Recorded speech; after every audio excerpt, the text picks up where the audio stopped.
to give Jesus Christ your life? Is there one today that know you want to get it right? And maybe you here today, you know you ain't living right. I'm telling you, you're flirting with hell. God is a consuming fire. Just like he do that burnt offering, that was for him. He consumed all that. And it's a fearful thing to fall in the anger of God. You're not going to go to heaven just because you're going to church and paying your tithe. You're going to go to heaven because you got Jesus in your life and you're trying to your best to live according to the word. It is arrogant. It is dumb.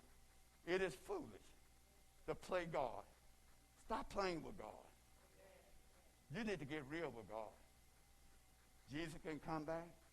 And with this COVID-19, you could be here today and gone tomorrow. You who want to get their life right. And this was an establishment and confirmation. Maybe you just want to rededicate your life. Well, I love you, and hell is too high. I want to see everybody in New Morning Star in heaven.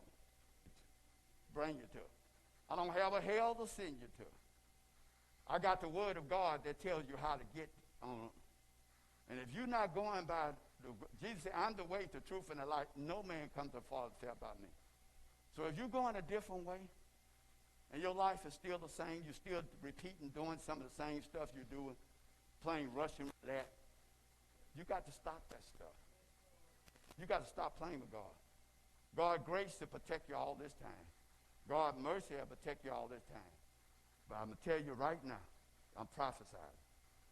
You're squeezing God's grace. His grace is going to run out. Okay? Especially if you keep doing the same sins over and over. Let you out of that, then you go beneath. What she did before she came, she took a test before she came to make sure that she was on. And if you're going to have Thanksgiving gathering, have the people that's coming in take a test, and you take a test. That's the sign. That's what they advise you to do. You can still do stuff, but do it safely.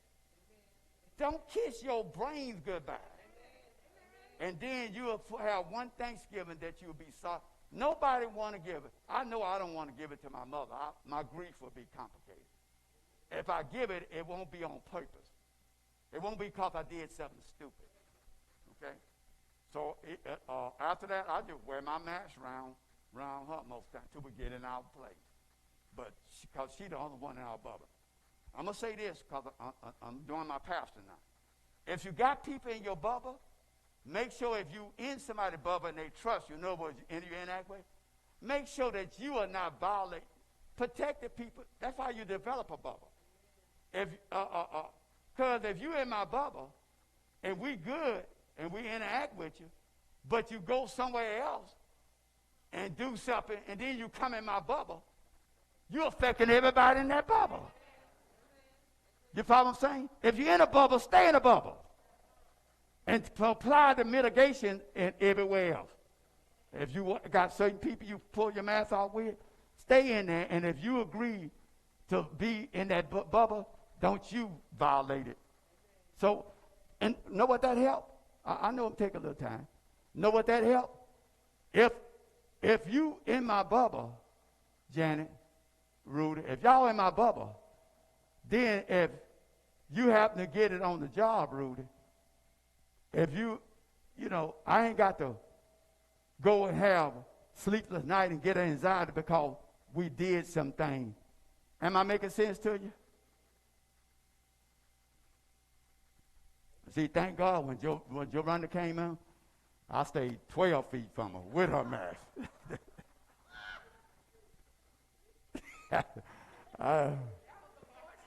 But I got my wife. She got to stay. If she going to be in my bubble, she got to act right. You ain't going to act right in my bubble? I'm popping your bubble. You got to go. I told Jovetta not to come Wednesday because I didn't know what they were doing in their bubble. I got to protect you guys too. I told my wife she didn't like it at first, but she had to laugh later. She don't even like me telling her that. So I didn't know how she had did in that bubble. But just in case, I slept in the same bed with her. I got me about 3 pillows and packed them up beside her. Took my sheet and put it on my nose and turned his head this way until I found out she'd had no symptoms for 6 days. Then I took the pillow down. You can do what you want to do, but I'm going to watch yourself, and I ain't going to be crazy. So if you do something crazy, that's fine.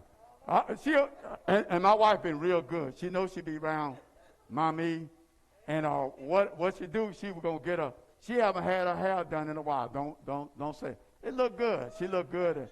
Y'all saw in her fro. Don't her fro look good? But the only reason why she didn't go to the beautician shop, I warned her. You go to that beautician shop, you quarantine for a few days till I make sure there ain't nothing wrong before you. If you don't quarantine, when you go in the bedroom, our house is almost 4,200 square. I'm going to be at the other end of the house. See, when mommy come over, me and her is at the other end, and even we stay about 8 to 10 feet apart. We don't mess with them fellas. We don't get our bubble. And wait a minute. Don't get wrong. I might wake up in the morning. Pastor Sanders can get it. But when Pastor Sanders get it, you can rest assured it wasn't because he did something stupid. That don't guarantee I don't get it. I might get it tomorrow. Okay? But I'm going to do what I can. Let's do what we can to take care of each other. Can we do that? All right. Nothing else. Let's start painting our Pastor Annual, our Pastor Appreciation. That's next week. Let's participate. Get the names to you. We need to know by Wednesday who coming to First Lady Fellowship. And we already got the shell set up. We're going to start opening these doors in here because it's getting winter and the air don't circulate. Even the air conditioning didn't have to come on today because the temperature on the outside is lower than we got them 2 windows done. Deacon Meek got some windows. They open in the back there. We're going to keep these 2 doors open. The little bit of security, but when we're on the outside, you ain't got no walls. So what we're going to do is keep these doors open so we can keep some ventilation in here to make it a little bit more safer, because when you're on the inside in the wintertime, it's a little bit different than when that air conditioning coming on, okay? So we're going to do our best. All you got to do is follow leadership, and I'm going to do my best to keep you as safe as possible. And I don't care if you look at me crazy and roll your eye, I will get on you if you're not. God give me responsibility. If you don't want me to take care of you, I'll step back while I take care of everybody else that's going to follow leadership. And I'd rather for you to stay home if you're going to come here and act a clown. I'm going to be honest with you. Okay? Right. Come on. And nothing else.